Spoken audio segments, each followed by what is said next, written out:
Je vais essayer d'incruster sur l'image de la charrette les différents objets représentés sur le calque. Alors, il y a un papillon, un rouge-gorge que l'on ne voit pas en entier parce que l'image est trop grande, et un autre papillon qui, par contre, a une image beaucoup trop petite.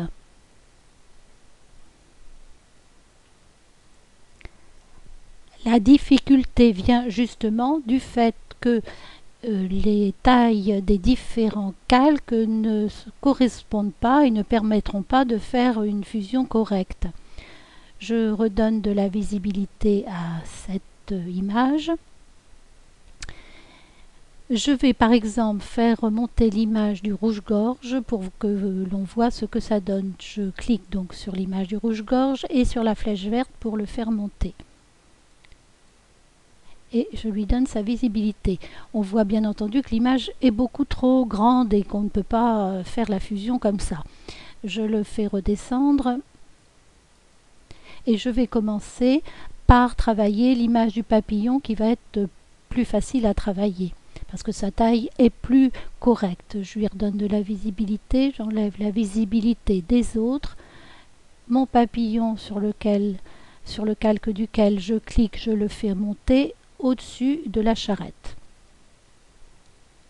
Bien entendu, par rapport à la charrette, ce papillon est trop grand. Je vais utiliser l'outil de mise à l'échelle, celui-ci. Je double-clique dessus et très simplement, je vais prendre un angle du papillon et tout en appuyant sur CTRL pour ne pas le déformer, je vais réduire sa taille. Ce que nous avons ici, c'est la proposition que nous fait GIMP.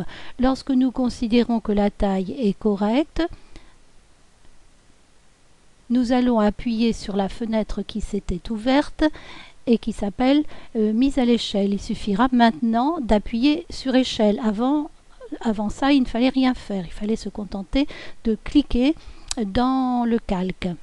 J'appuie donc sur échelle et mon papillon, le voici arrivé à une taille correcte. Si je veux le déplacer, bien sûr, l'outil de déplacement, je clique sur le papillon. Si je le trouve encore grand, je pense qu'il est encore trop grand, je reprends à nouveau l'outil de mise à l'échelle.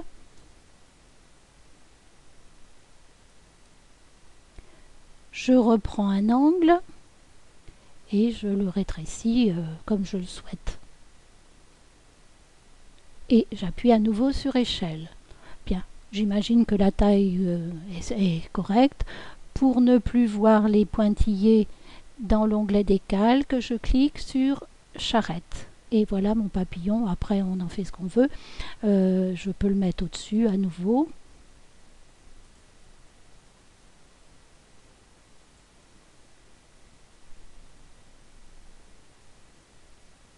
Je vais maintenant faire le travail avec le rouge-gorge qui est ici. J'enlève la visibilité du papillon, je donne celle du rouge-gorge et le rouge-gorge, je le sélectionne et avec la flèche montante, je le fais passer sur le dessus. Le papillon, je vais le mettre en dessous s'il veut bien y aller. Alors le papillon, je le descends. Voilà. Le rouge-gorge est dessus, mais bien sûr il est vraiment beaucoup trop grand. Alors c'est un petit peu plus difficile que tout à l'heure. L'image que nous voyons ici est à la taille de la charrette des fleurs. Le rouge-gorge, lui, étant trop grand, il ne tient pas sur l'image. Ajuster le canevas au calque. On vient de faire en sorte que l'image ait pris la taille du plus grand calque, c'est-à-dire celle du rouge-gorge. La charrette de fleurs ici étant beaucoup plus petite. Si je ne fais pas cet ajustement du canevas au calque, je n'ai que le calque que j'avais ouvert en premier et comme il est plus petit que l'autre, je ne vois pas l'autre en entier et il m'est donc extrêmement difficile d'attraper les bords puisque je ne les vois pas. Maintenant, je vais faire comme j'ai fait précédemment pour le papillon. Je prends à nouveau l'outil de mise à l'échelle, je double-clique dessus et je vais prendre un angle du calque, bien entendu, du rouge-gorge. Je vérifie bien que je suis sur le calque du rouge-gorge. Je prends un angle et je fais comme tout à l'heure en cliquant sur CTRL. Je réduis la taille du rouge-gorge.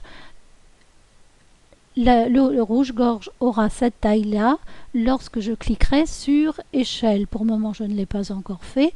Je le fais maintenant. Je clique sur échelle. Et voilà mon rouge-gorge. Voici la taille qu'il a. Je vais le déplacer parce qu'il n'est même pas dans le calque correct. Il est sur le bord. Je prends donc l'outil de déplacement et je clique sur l'outil de déplacement, je le mets là, il est peut-être encore un peu grand, s'il est trop grand je recommence, je prends l'outil de mise à l'échelle et je le rétrécis un tout petit peu, et voilà, on le met où on veut.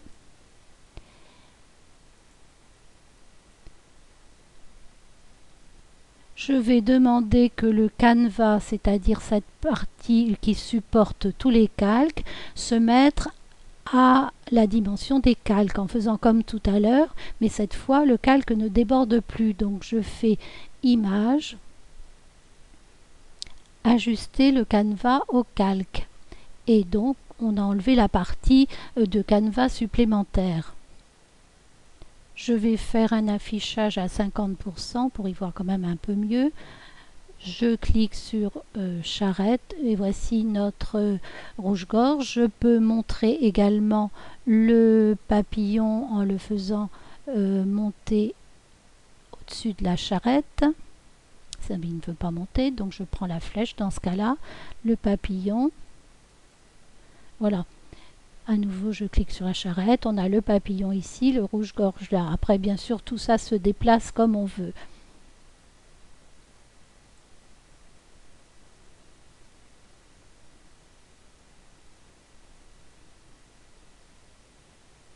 Dans les exemples précédents, j'ai donné des tailles plus petites aux images. Cependant, on peut faire le contraire, on peut les agrandir. Mais il n'est jamais recommandé de beaucoup agrandir les images parce qu'elles auraient une mauvaise définition. On va voir ici avec ce papillon qui est très petit. Il est là. Je peux l'agrandir comme j'ai fait avec les autres tout à l'heure. Je vais donc prendre l'outil de mise à l'échelle ici. Je me positionne bien sur le papillon. Et comme tout à l'heure, je vais l'agrandir en cliquant sur un angle. Et en appuyant sur CTRL en même temps, je prends l'autre angle pour l'agrandir.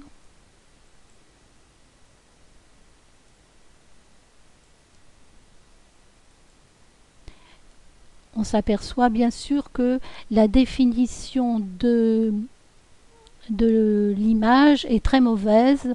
On voit les pixels de façon tout à fait mauvaise. Il ne faudrait pas les voir. Donc on peut agrandir légèrement les images avec l'outil de mise à l'échelle, mais il faut éviter de trop les agrandir. Une image trop petite ne donnera pas une bonne image quand elle est agrandie.